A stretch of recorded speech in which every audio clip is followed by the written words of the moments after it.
बात बरसों पुरानी है पर मुझे तुम्हें सुनानी है। ये मेरी कहानी है और शायद आपकी भी। दोस्तों, मेरा नाम राहुल है और मैं दिल्ली में रहता हूँ। मेरे पड़ोस में एक मोहन नाम के मेरे पड़ोसी रहते थे। वह बहुत ही सज्जन स्वभाव के व्यक्ति थे और उनकी एक बेटी थी जिसका नाम सालू था, जो मुंबई में रहकर ही पढ़ाई करती थी। मैंने उसे पहले कभी नहीं देखा था। जब गर्मियों की छुट्टी हुई तो वह अपने घर रहने के लिए आई थी। एक दिन जब मैं अपने घर की छत की बालकनी पर चढ़ा तो मोहन अंकल की छत की बालकनी पर एक लड़की फूलों को पानी लगा रही थी। पहली बार देखा था उसे उसी की बालकनी में मैंने। उसके काले लंबे बाल, सफेद कुर्ता सलवार, उसकी आंखें, उसकी सुंदरता और लाल गुलाल को पानी देना मेरे दिल को भा गया। जब मैंने उसे पहली बार देखा तो मुझे ऐसा लगा कि जैसे मानो मेरी पूरी दुनिया रुक सी गई हो।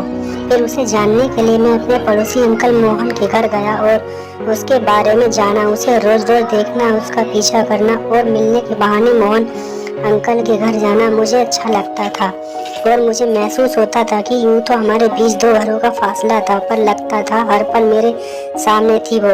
उसके घर का दरवाजा अक्सर खटखटाया। मैंने कभी चीनी, चाय पत्ती, नमक मांगने के लिए। फिर एक दिन सोचा कि आज मैं अपने दिल की बात कह दूंगा। हिम्मत भी जुटाई, रिहर्सल भी करी और मेरा दिल बार बार खुशी के मारे उछल रहा था।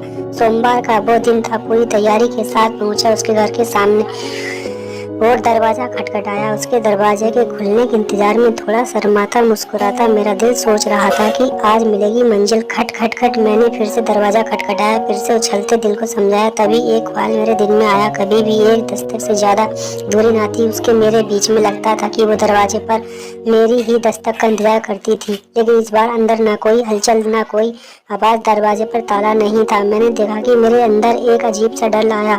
मेरे मन में फिर से घबराहट। फिर से दरवाजा खटखटाया। इस बार मेरे दिल की घबराहट मेरी उंगलियों तक आ पहुंची। उसके दरवाजे पर लगातार दस्तक मेरे दिल का हाल बयां कर गई। मन तरह तरह के ख्याल आ रहे थे। दरवाजा क्यों बंद है? क्या बात है? अंदर सब ठीक है? कहीं कुछ हो तो नहीं गया? सुबह तो ठीक बालकनी में दिखी थी वो। तभी अचानक दरवाजा खुलने की आवाज आई। वो सामने खड़ी थी। मेरे शुक्र है खुदा का, मेरी सांस में सांस आई। पर आज हर रोज की कुछ अलग था। आज उसके बाल बिखरे क्यों थे? क्यों आंखें ना खुली ना बंद थी उसके होठ हमेशा इतने लाल थे और गर्दन पर यह निशान कैसा था?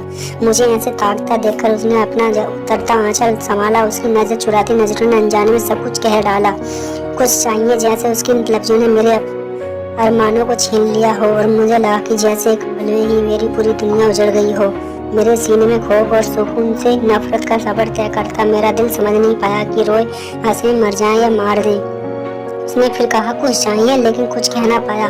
मैं चुपचाप पलटकर वापस आ गया, क्योंकि कहीं मेरी गीली आंखें मेरे दिल का हाल बयां ना कर दे। वह दिन ऐसे बीता जैसे पूरा साल हो। उसे क्यों कोसा, खुद को कोसा और खुदा को भी ना छोड़ा। क्या गलती थी मेरी जो यह दिन नसीब हुआ? लगता था जैसे उसके गर्दन के निशान ने मेरे एहसासों को नोच दिया हो। तभी अचानक मेरे दरवाजे से खटखटाने की आवाज आई और जब मैंने दरवाजा खोला तो वहीं खड़ी थी मेरे सामने। अब बारी मेरी थी। मैंने उससे पूछा कुछ चाहिए? उसने कहा हाँ, मैं तुमसे कहना चाहती हूँ कि मैंने बहुत इंतजार किया तुम्हारा। मुझे हर बार लगता था कि कुछ कह दोगे अपने दिल का हाल सारा, पर 4 महीने तक जब तुमने कुछ ना कहा मुझे लगा मेरा ही भ्रम था। शायद तुम यूं ही बालकनी में दिखते थे, यूं ही किसी पड़ोसी की तरह घर पर आ जाते थे। मेरी क्या गलती थी जो तुमने इतना इंतजार करवाया? उसका यह सवाल मेरे अंदर इतना गूंजा कि मैं पलक तक न झपका पाया। इस बात के बाद हमारी सारी गलतफहमियां दूर हुई और आज वह मेरी पत्नी है और हमारे 2 बच्चे भी हैं, एक बेटा